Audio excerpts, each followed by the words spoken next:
Welcome to a brand new series on Sorare where I'll be coaching individuals to try and improve their Sorare performances, or at the minimum, just giving my advice. You can choose to ignore it if you want. First week up, we have Leeds United community who's reached out to me and wants me to help him. So if you're like this and you want to be on the next episode or a future episode, just drop a comment of your Sorare name, what sort of budget you'd have to improve your team, if any. You know, what are your sort of goals? What do you enjoy? Are you looking to play champion? Are you looking to play under 23s? Do you not really care? Just something that can, give me a little bit to get into. Obviously this game is built to your own preferences. Winning's fun, but it's more fun if you can do it under something you like. So for example, I wouldn't be buying Leeds United cards, but if my name was Leeds United Community, yeah, I'd probably have a couple Leeds United cards. So looking at the sort of performance or just the opening stats, you see one win, joined in 2020, and no other podiums. So good to get that win in there, but we'll definitely be looking to build on that. And the 11 pro cards won. When you look at the gallery, it's not small, 294 cards, so very limited, limited style gallery. He's only got limited and common cards. I'll be ignoring common because they're just sort of to learn the game. And when you look at it, it's surprising that for such a big gallery, your biggest player is Gyökeres, who was only bought 12 days ago. He was bought for about £28, which surprises me. I mean, this has never been completely accurate. There's trade deals and things, and you can see Oscar Bob's 14, and that's more expensive than Philip Kahn here. But overall, we have some big players, Foden, Tchouaméni, Gvardiol, but they're all bought very recently. So I'm interested to see what his sort of strategy is here. I've spoke to him a little bit, understanding what he's looking for. So he says he's got about £100 to spend. And he said he's got a classic focus, but also if I do look in season, there are some very decent in-season cards, across multiple different regions, but the place to start with this is the current performance. Because there really is no point me giving advice and opinions if this guy's just ripping it up every week. Maybe we get to the point where I just say, hey, keep on doing what you're doing, mate. Or maybe I say, hey, here's my name, I've got £100 to spend, try and improve me. But looking at it, obviously playing Premier League in season, bit of Leeds, bit of Chelsea, bit of Aston Villa, off to a good start, 500 essence, but that's only a top 1,000 finish. If you are spending cards, you want to be winning cash, obviously, in season. When you're looking at sort of the non-in-season competitions, the classic competitions, that's where you'd be more happy to win essence. So overall, that seems like a solid game week. 850 limited essence is nice to build on.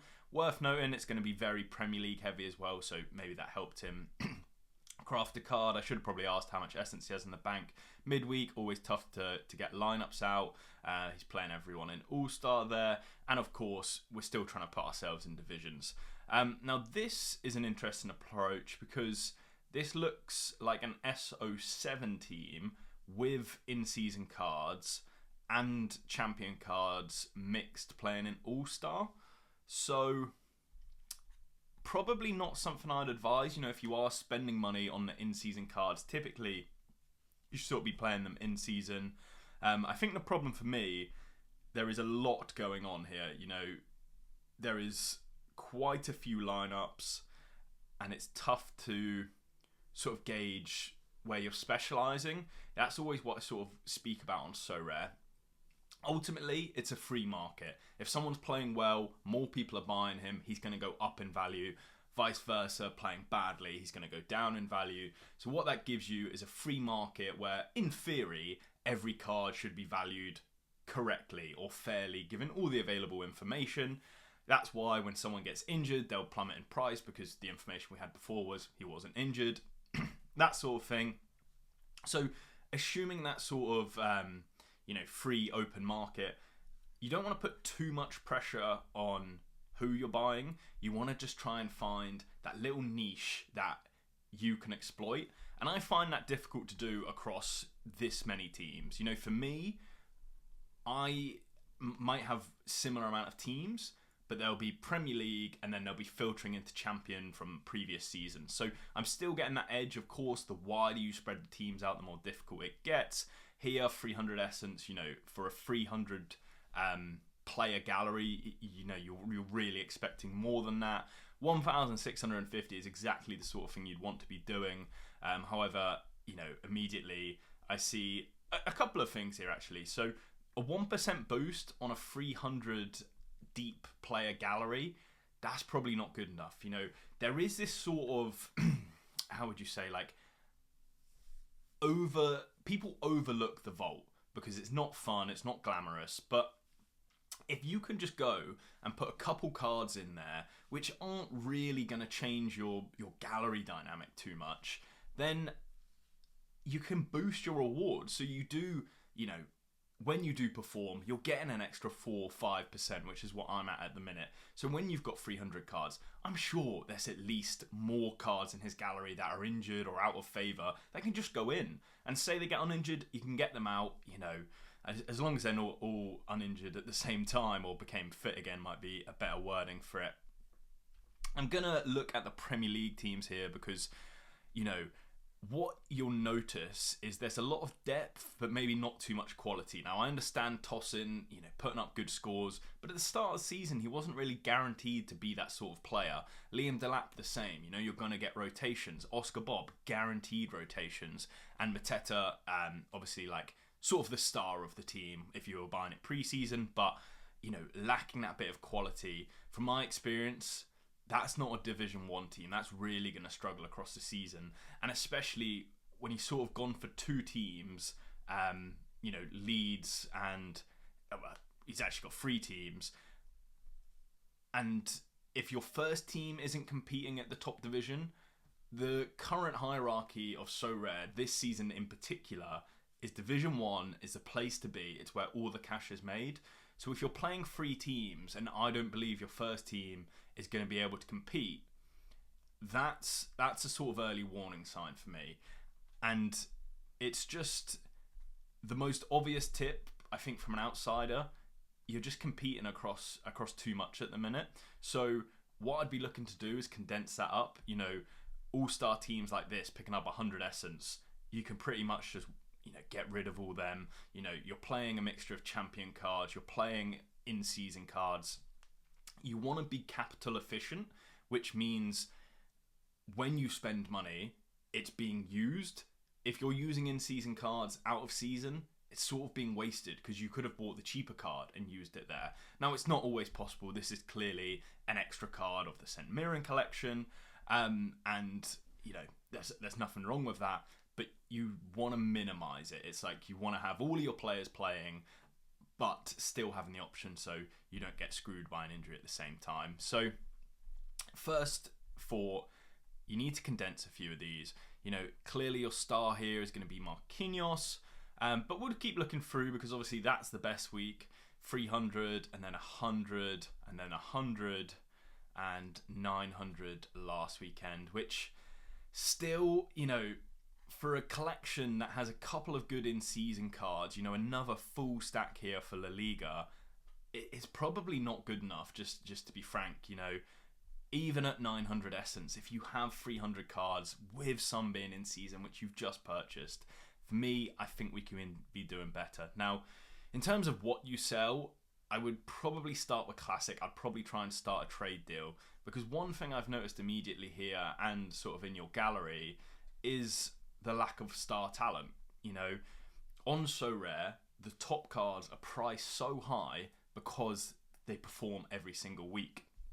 Now, of course, you might think you've got some of them, Cecinias, Mark Gays, Guardiols, good players, but again, I'd be looking for that extra level, your Palmers, your Maus,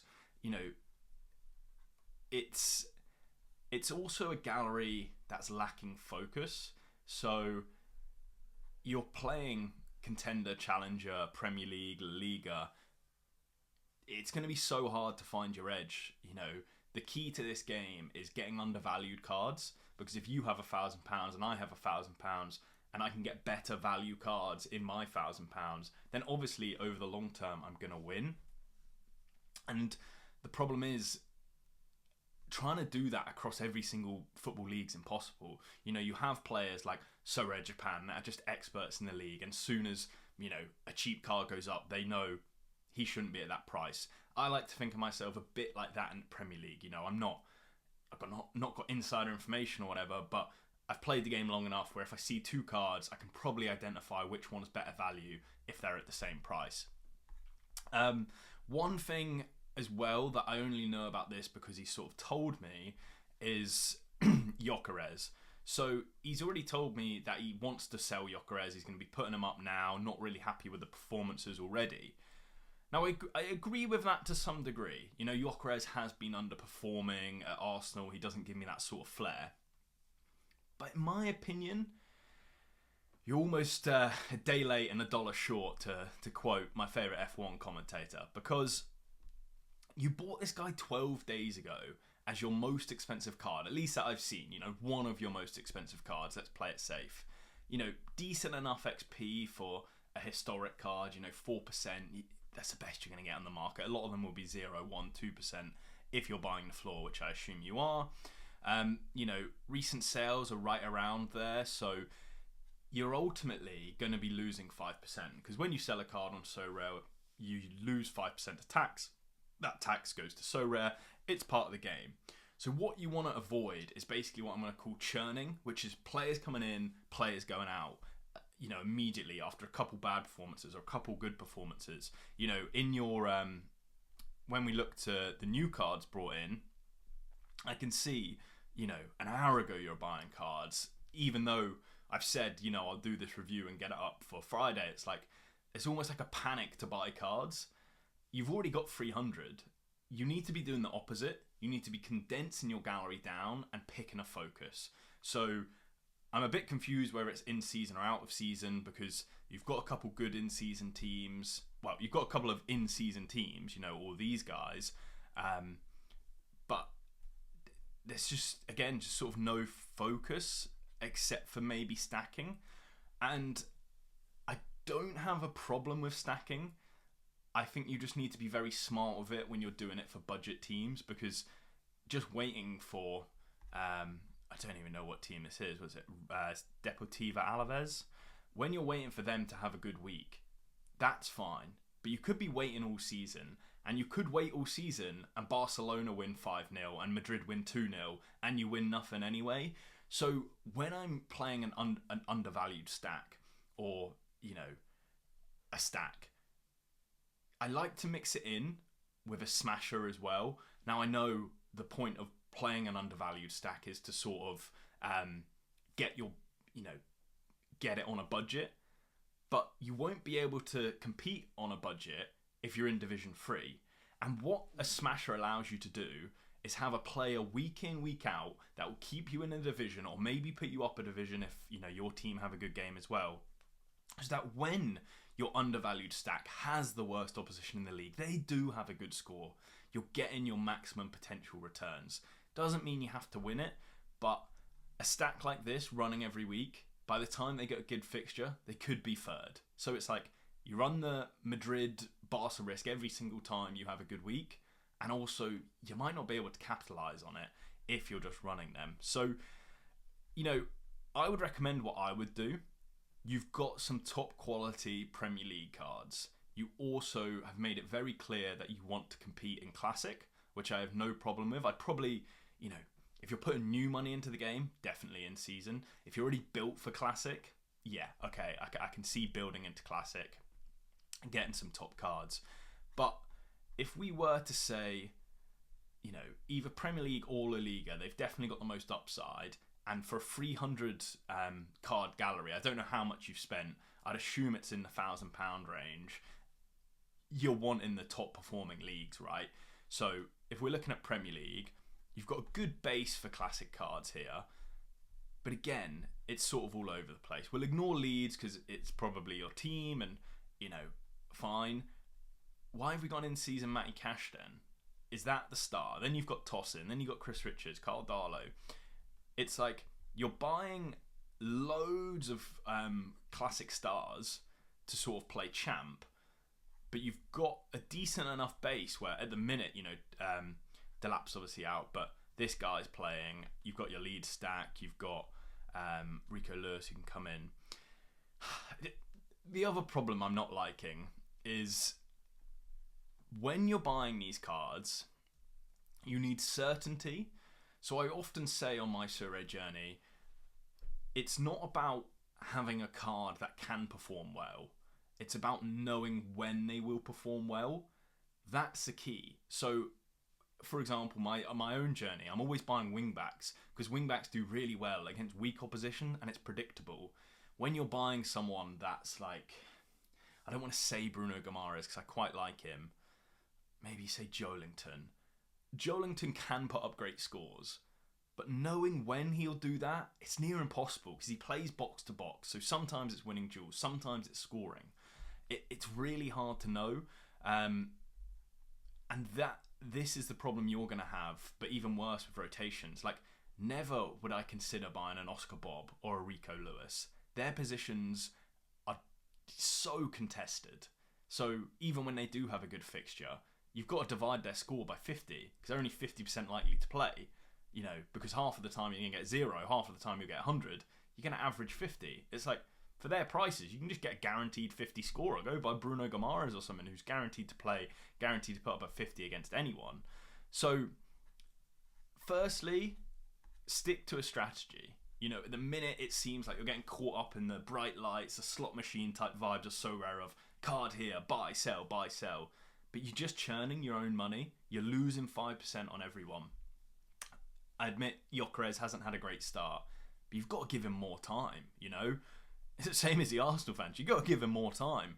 If you're selling him after a 74 and a 64 against predictable teams, by the way, Leeds and Nottingham Forest, I mean, maybe Nottingham Forest slightly less, but Arsenal were at home, the guy's going to perform, against these weak teams. It's near guaranteed. He doesn't look like being dropped. So when you've spent that money and he's not injured, he's not a complete flop, just stick with it. Then we're looking at these other players you've bought in. Tijani Reinders, for me, is just so overvalued. I think at the start of the season, I thought he'll be a good player, I'll get him in. But he just doesn't do enough AA. So, since he's joined the Premier League, great dominant team, some fantastic performances. But if you look at Sorare, 2 goals, a goal and assist, 2 decisives, 4-0 win, 70 points. That is a huge red flag for me. That is, I want to stay as far away as possible because even on the great games, he's losing points. So that means even his passes for the assist, the shot on target for the goal, they've been outdone by the other stuff. So when Man City don't have a good game, is it any shocks he only got 4 extra points against Spurs? No, it's not. Brighton, 48. Not outstanding, is it? Obviously playing for the Dutch team. If you want another red flag, 3-0 win against United, your centre attacking mid sort of, like more centre mid, 39 points. His scores are both unpredictable and don't give you a good average. And the worst part is, he's playing for Man City, so you're going to get that premium, where people are buying Man City collections because they're fantastic as a team, or, they're a big club as well now, unfortunately. So they're going to be in demand. So I would have advised, which I think I did, waiting until I put out this video, because I think Van de Ven, fantastic pickup, Vardy was a good price.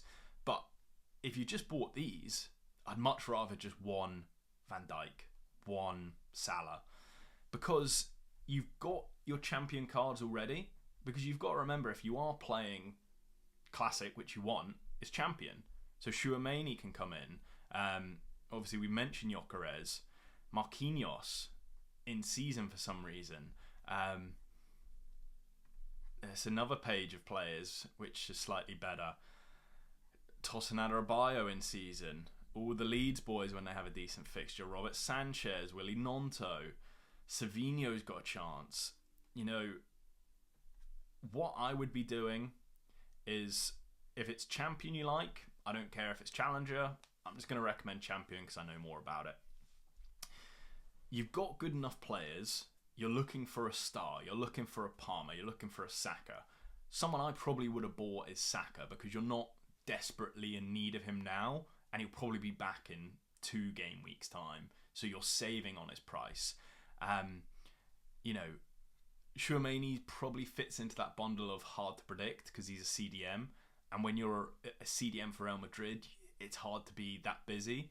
But he does have a good average, so people will be buying him. That's why he's expensive. But this is a perfect example of how overvalued Reinders is. He's £10 on near enough the same day. He's 11, 61 average, 48. So I know L5 is a bit too much to read into, but I put yourself on a spending ban. I would be condensing cards, so not these that you've just bought. I'm talking about, you know, your challenger cards, which you've got some good ones. You know, Quenda, he's just bought recently as well. I think viewers at home, and I hope you yourself can see Leeds United community, it's just sort of everywhere where you're buying cards left, right and centre, sometimes in season, sometimes classic, mixturing values. And I don't think you're even taking advantage of sort of the collection side of the game, because yes, you've got 5%.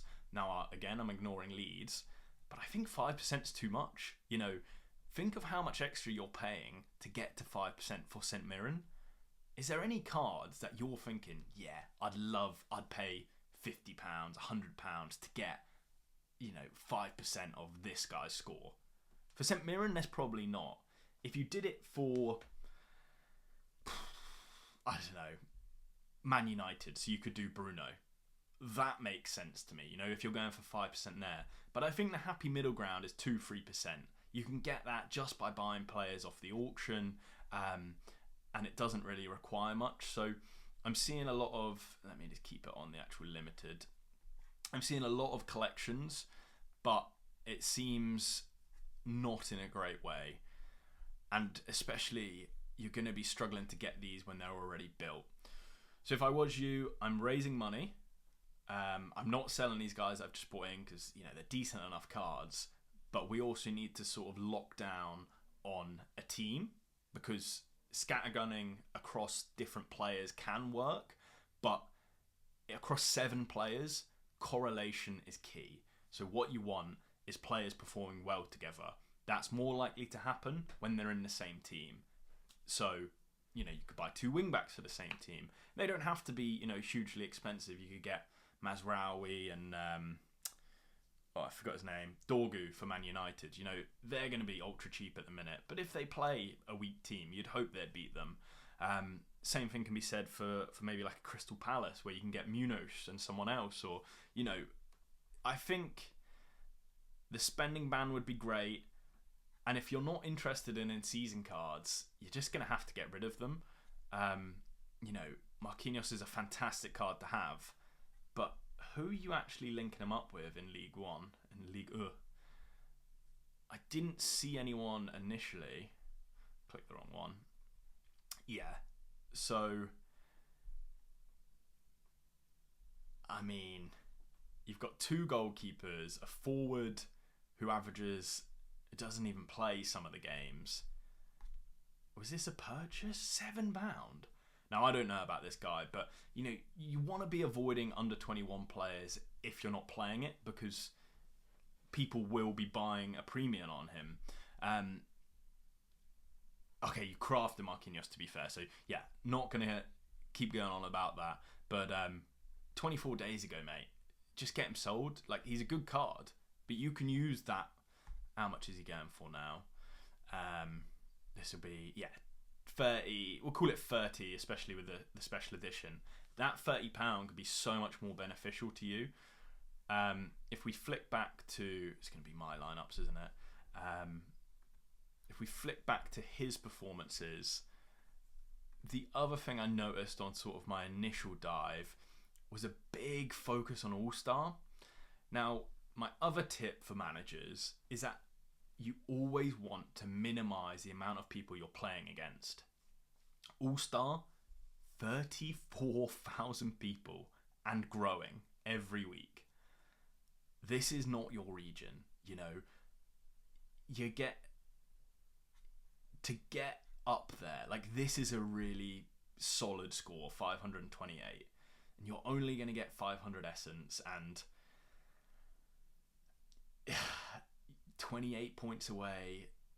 It's like you want to just avoid All-Star, condense who you're playing against. So great playing La Liga, but obviously this team's not good enough, and you don't have that sort of week in, week out guy. Like, you've got enough money where you can have a Jude Bellingham captain every week and mix the Alaves guys around him, so you're not got a super expensive Madrid or Barca stack. But if they are having a bad week, you've got your other team that's gonna perform. And the key with someone like Bellingham is they don't need to win for him to put up a good score. It's the same as if you get a Bayern player.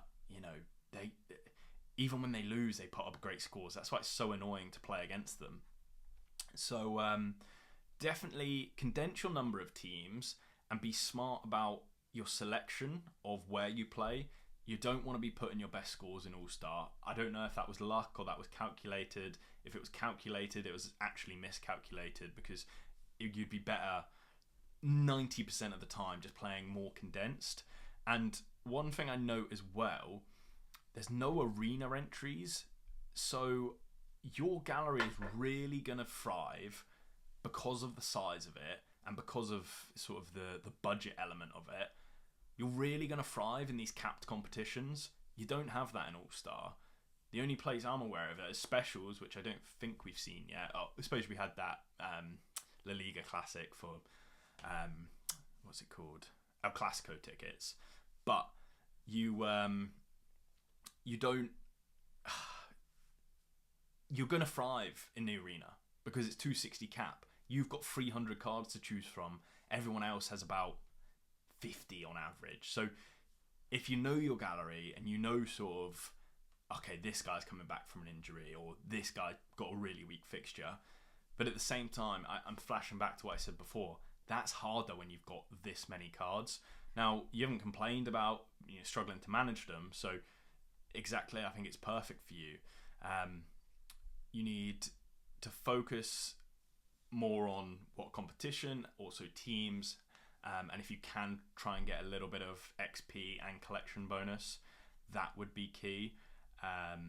So I sort of think they're the key parts. We'll see how you're doing live. How this thing is going to work is it's like a donation system. So if you or any of the viewers at home found this helpful on their reviews, then you can donate. You can give £1, you can give £5, you can give £10. You basically give what you think it was worth. If Leeds United's watching this and thought it was a waste of time, give me nothing. No complaints. I'll try and get better. Obviously, this is the first time I've ever done it, so I'd be surprised if it was perfect, first time. But overall, it takes me time to do these, so I think it's nice to sort of get something for it. If you found it helpful, you might find it helpful in 5 months and say, wow, I didn't realise it at the time, but now I just focus on Premier League Classic or Champion Classic. I'm smashing it. Here's £20. I won 200 this week. When I look at the gallery, with those in-season cards, I've yet to see anything be picked up. I've not seen a hot streak. There's literally no cash being won. So it obviously appears you like to accumulate cards, but I think at the same time, when you're spending money on in-season cards, you do need to sort of return a bit of that. So at least just for next season, so you can play again. So I would also like the fact you've got some good Premier League cards. Leeds will probably have some good games this season, especially if you just defensively stack them. An in-season smasher would be so beneficial to you because you can play your Leeds cards, you can drop in an in-season smasher, you can start earning that cash back, so you've got sort of next season covered. And this is a perfect example, right? These guys for Leeds are gonna play well if you keep a clean sheet, but you've dropped the goalkeeper. You've got a Pirro over your goalkeeper. It's like the best result for you is a clean sheet. Then you get your keeper, your defender. I think he's more of a defensive mid as well. Don't quote me on that. You'll know better than me, Leeds United community. But what you want is the Leeds goalkeeper in, and a forward from a different team, a forward smasher, a Salah, a Palmer, a Saka, maybe Vert, don't know, he's giving me a bit of trouble at the minute. But yeah, I like that. And if you have got money to spend and you've already got a gallery going, don't be afraid to get some injured cards. You know, you've bought Guardiola just after he's played a game. Let's get him a week or 2 weeks ago, which is what I actually did on my own journey for the community team. So, guys, let me know at home if you found this insightful. Obviously, this isn't about your gallery, but I think the tips could help you and you might be able to reflect on that. And like I said, drop a little description of your journey, what you're going through, and I might pick you for the next video. Besides that, I'm off on holiday now, so thank you so much for watching, and I need some time off. All the best. Cheers.